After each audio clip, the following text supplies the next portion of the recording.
ocean adventure of friendship. साहसी fin. एका उन्हाळी सकाळी फिनला लाटांच्या काठावर एक चमकदार शंख मिळाला.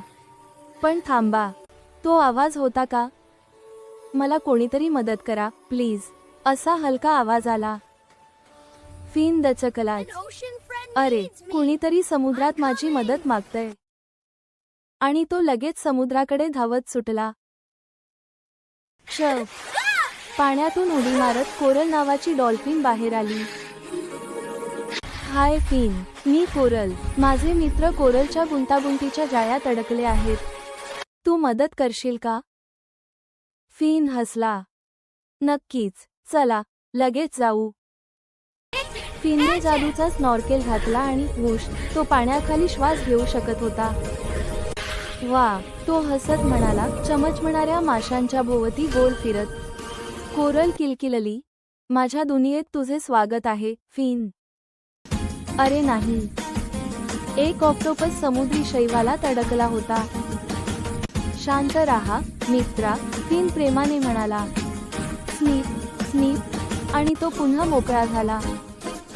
ऑक्टोपसने आपली पायरी आनंदाने हलवली. कोरल हसली आणि म्हणाली, टीमवर्कनेच दिवस वाचतो. तेवढ्यात एक विशाल कासव पोहत येताना दिसलं. माझ्या मागे या, तो घुमत्या आवाजात म्हणाला. खडकांमधून जाण्यासाठी एक गुप्त मार्ग आहे. बुडबुडे त्यांच्या भोवती फिरत होते. फिन आणि कोरल त्याच्या मागे गेले. वा, कोरलचं भुलभुलैया तर प्रचंड मोठं होतं. डावीकडे जाऊ का उजवीकडे? कोरलने विचारलं. फिनने नकाशाकडे पाहिलं.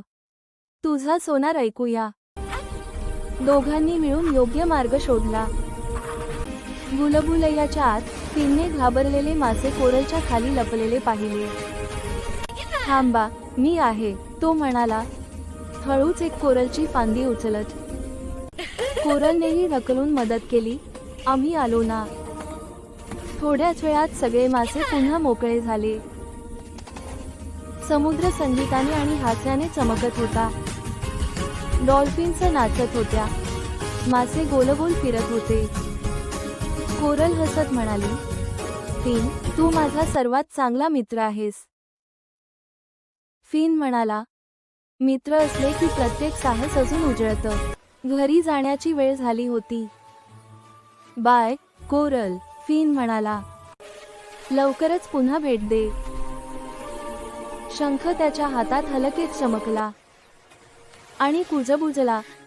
मैत्री कधीच भरती ओहोटीने कमी होत नाही. कथेचा बोध.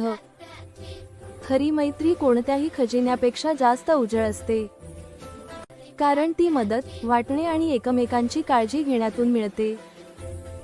कथा पाहिल्याबद्दल धन्यवाद. अधिक अद्भुत गोष्टींसाठी लिटल फेबल्सला सबस्क्राईब करा.